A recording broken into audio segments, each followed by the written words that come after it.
saben waktu bangkit jiwaku, kau suluh hatiku dengan sinar kudus kasihmu. Ku harapkan terus bersamamu selamanya. Ramadan, Ramadan, Ramadan di hati. Ramadan, Ramadan, ku mohon usah pergi. Assalamualaikum warahmatullahi wabarakatuh. Tabi pun Alhamdulillah, alhamdulillahilladzi an'ama alaina bi ni'matil imani wal islam.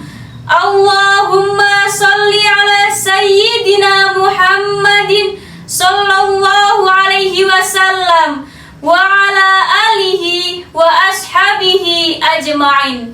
Amma ba'du. Yang terhormat kepada segenap keluarga besar Nahdlatul Ulama se-Kabupaten Lampung Timur, yang terhormat kepada segenap dewan juri, dan tak lupa kepada sahabat-sahabat Fatayat yang saya banggakan. Marhaban ya Ramadan, syahrul Ramadan, syahrun mubarak.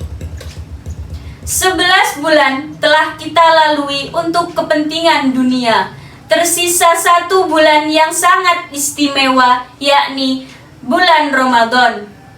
Mari kita khususkan untuk Allah Subhanahu wa Ta'ala bulan Ramadan sebagai Sayyidus Suhur, pemimpin daripada bulan-bulan yang lain. Jika kita mampu menjalankan ibadah Ramadan dengan benar, maka dengan bulan-bulan yang lain akan mudah kita lalui.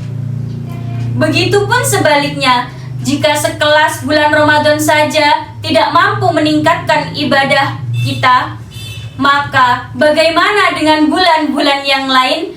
Tentu kita merasa berat menjalankan taat, sulit mengendalikan emosi, dan lebih ringan melakukan maksiat. Na'udzubillahi min dzalik. Oleh karenanya, di bulan istimewa ini kita diwajibkan untuk berpuasa.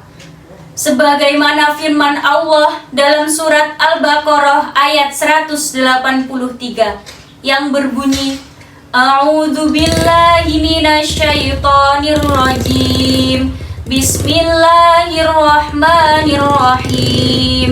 Ya ayyuhalladzina amanu kutiba alaikumus syiyamu kama kutiba alal ladzina min qablikum la'allakum tattaqun. Yang artinya, wahai orang-orang yang beriman, diwajibkan atas kamu berpuasa sebagaimana diwajibkan atas orang sebelum kamu agar kamu bertakwa.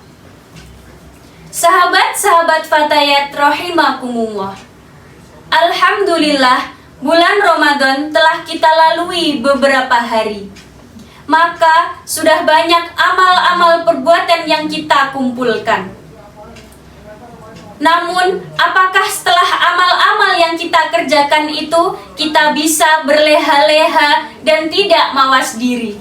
Jangan sampai sahabat-sahabat, sebab ada beberapa hal yang dapat menghancurkan amal. Berdasarkan hadis, Rasulullah Shallallahu Alaihi Wasallam bersabda, Sittatu asya'in tuhbitul amal. Ada 6 sifat yang dapat menghancurkan amal. Apa saja yang 6 itu? Kata Nabi, yang pertama, al-istighalu bi uyubil khulq. Sibuk mencari kekurangan orang lain namun lupa dengan kekurangan diri sendiri. Biasa kita dengar dengan istilah ghibah. Zaman sekarang dengan adanya teknologi yang semakin canggih, maka semakin mudah untuk kita saling berkomunikasi. Oleh karenanya, jangan sampai kita terlena dengan membicarakan keburukan orang lain tetapi lupa dengan keburukan kita sendiri. Karena bergibah sama dengan memakan bangkai saudaranya yang sudah mati. Sebagaimana dijelaskan dalam surat Al-Hujurat ayat 12 yang artinya, wahai orang-orang yang beriman, jauhilah dari banyak prasangka. Sesungguhnya sebagian dari prasangka itu dosa.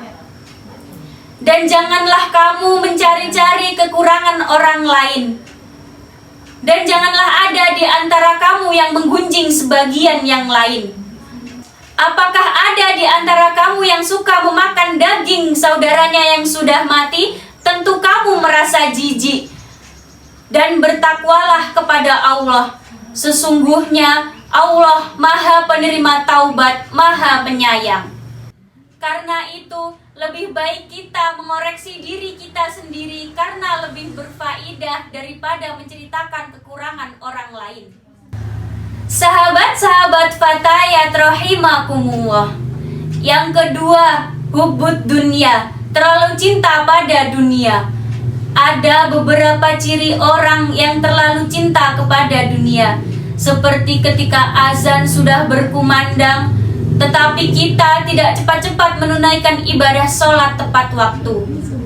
Enggan bersedekah, menumpuk-numpuk harta. Inilah yang disebut at-takatsur.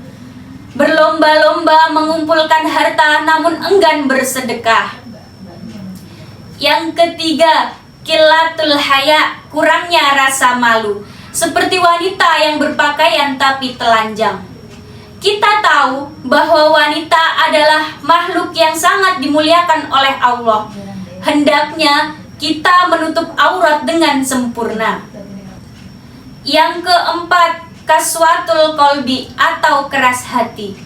Siapa orang-orang kaswatul qalbi itu? Yaitu orang yang tidak mau mendengarkan nasihat. Bagaimana caranya agar kita tidak menjadi orang kaswatul qalbi? Caranya yaitu kita lebih sering mendengarkan dakwah dan jangan memakan makanan yang haram. Na'udzubillahi min dzalik. Yang kelima, tulul amal atau pemalas. Islam bukan agama yang hanya tinggal di masjid, berdoa lalu tidak bekerja. Berdoa itu sangat baik, tetapi tidak cukup sampai di situ. Harus disempurnakan dengan berikhtiar lalu bertawakal kepada Allah. Islam tidak dibenarkan selesai berdoa lalu berleha-leha dan bisa masuk surga. Hendaknya kita menjadi umat yang giat bekerja. Nabi kita saja yang merupakan kepala keluarga, kepala pasukan, kepala negara, yang bahkan berdoa saja pasti dikabulkan oleh Allah, beliau tetap bekerja. Dari kecil sudah berdagang dan menggembala kambing. Islam adalah agama yang menyeimbangkan kehidupan dunia dan akhirat. Yang keenam, wadzalimu la yantahi, perbuatan zalim yang tidak dapat dihentikan. Artinya apa? Ramadan ini full puasa, full tarawih, tetapi setelah selesai lebaran kembali melakukan perbuatan-perbuatan yang dilarang oleh Allah.